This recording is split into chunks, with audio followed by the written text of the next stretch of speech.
Hello everyone, how are you all? I hope you all are good. Today I'm here with a new concept. Why late? Let's get started. Friends, previous session we have learned will future గురించి మనం తెలుసుకున్నాం. Now we are going to learn present.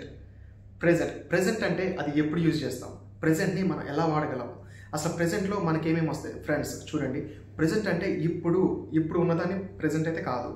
Present అంటే ఎల్లప్పుడు నిత్య సత్యాలు, ఎల్లప్పుడు మన habitual యాక్టివిటీస్కి use చేస్తాం ప్రెజెంట్ అంటే, అండ్ యూనివర్సల్ ట్రూత్స్కి యూజ్ చేస్తాము, అండ్ రిపీటెడ్ యాక్షన్స్ కూడా మనం ప్రెజెంట్ యూజ్ చేస్తాం. ఫ్రెండ్స్ చూసారు కదా, ప్రెజెంట్ని మనం ఇన్ని విధాలుగా యూజ్ చేస్తాం. ఫ్రెండ్స్ మనం పాస్ట్ స్ట్రక్చర్ గురించి నేర్చుకున్నాం, ఫ్యూచర్ స్ట్రక్చర్ గురించి నేర్చుకున్నాం. ఇప్పుడు మన ప్రెజెంట్ స్ట్రక్చర్ గురించి నేర్చుకుందాం.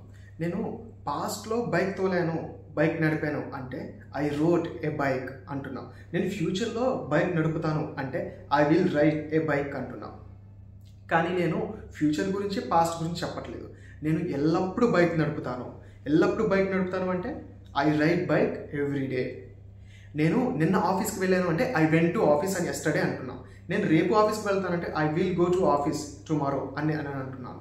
కానీ నేను రేపు వెళ్ళను, ఎస్టర్డే వెళ్ళట్లేదు. నేను ప్రతిరోజు ఆఫీస్కి వెళ్తాను, I go to office every day. నేను నిన్న నా ఫ్రెండ్స్ని కలిసాను అంటే I met my friends yesterday అంటున్నా. నేను రేపు నా ఫ్రెండ్స్ని కలుస్తాను అంటే I will meet my friends tomorrow అంటున్నా. కానీ నేను నిన్నటి గురించి రేపటి గురించి చెప్పట్లేదు. నేను ప్రతిరోజు నా ఫ్రెండ్స్ని కలుస్తాను, I meet my friends every day. Friends చూసారు కదా, మనం పాస్ట్లో ఎలా యూజ్ చేసాం అండ్ ఫ్యూచర్లో ఎలా యూజ్ చేసాం. ఇప్పుడు మనం ప్రెజెంట్ గురించి తెలుసుకుందాం. చూడండి, వెర్బ్ 1 మీకు కొంచెం డీటెయిల్గా అర్థం కావాలి, ఓన్లీ వెర్బ్ 1 రాశాను, వెర్బ్ 1 వెర్బ్స్ రాశాను. చూడండి, scold, fight, go, meet, listen, read, drink, complete, spend, pray. చూసారు కదా ఫ్రెండ్స్, ఇప్పుడు మనం సెషన్లో వెళ్ళిపోదాం. Friends listen to me. మన గతంలో జరిగిపోయిన పనుల గురించి, మనం చేసిన పనుల గురించి మనం డీటెయిల్లో చెప్పుకోగలిగాం. మరి ఫ్యూచర్లో మనం జరగబోయే పనుల గురించి, మనం ఫ్యూచర్లో చేసే పనుల గురించి మనం ఫ్యూచర్లో విల్ కింద మనం చూపించాం. సో ఇప్పుడు ప్రెజెంట్ చూద్దాం.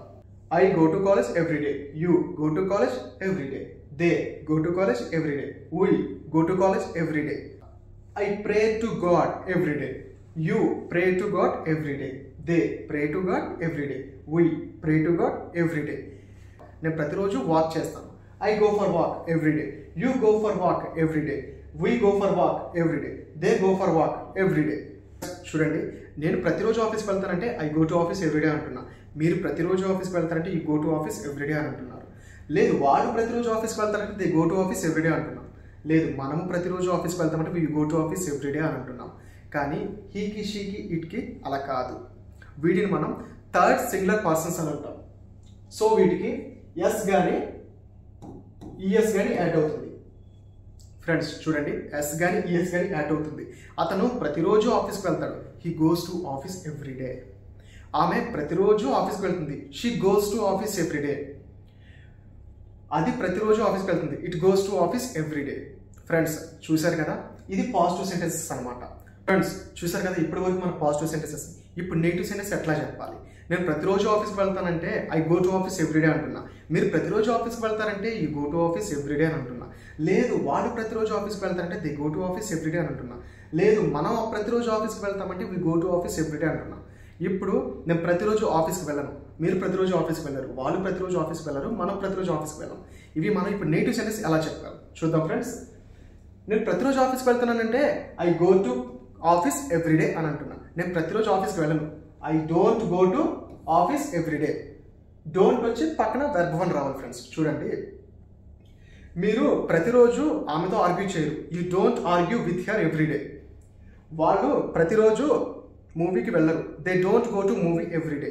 మనం ప్రతిరోజు పార్టీ సెలబ్రేట్ చేసుకోము, we don't celebrate party every day. Friends చూసారు కదా, డోంట్ వస్తుంది, డోంట్ ప్లస్ వెర్బ్ 1 వస్తుంది. ఇప్పుడు ప్లూరల్స్కి బాగానే చెప్పాము, కానీ ఇప్పుడు సింగులర్స్కి ఎట్లా చెప్పాలి? ఏం లేదు ఫ్రెండ్స్, చూడండి, డజన్ ప్లస్ వెర్బ్ 1 వస్తుంది. Doesn't plus verb 1. అతను ప్రతిరోజు ఆఫీస్కి వెళ్ళడు, he doesn't go to office everyday. Doesn't వచ్చి పక్కన వెర్బ్ 1 రావాలి. ఫ్రెండ్స్ చూడండి, ఆమె ప్రతిరోజు క్లాస్ వినదు, she doesn't listen to the class everyday. అది ప్రతిరోజు వర్క్ చేయదు, ఇట్ డజంట్ వర్క్ ఎవ్రీడే. నెగిటివ్లో చెప్పినప్పుడు హీ కానీ, షీ కానీ, ఇట్ కానీ నెగిటివ్లో చెప్పినప్పుడు ఇక్కడ చివరన ఎస్ కానీ ఈఎస్ కానీ యాడ్ అవ్వకూడదు. ఇక్కడ డైరెక్ట్గా ఎస్ అనేది డజ్లో వచ్చేసింది కాబట్టి ఎస్ కానీ ఈఎస్ కానీ అక్కడ యాడ్ అవ్వకూడదు. సో ఫ్రెండ్స్ చూసారు కదా, positives and negatives. Friends next సెషన్లో మళ్ళీ సరికొత్త కాన్సెప్ట్తో మళ్ళీ మీ ముందుకు వస్తాను. Until then bye.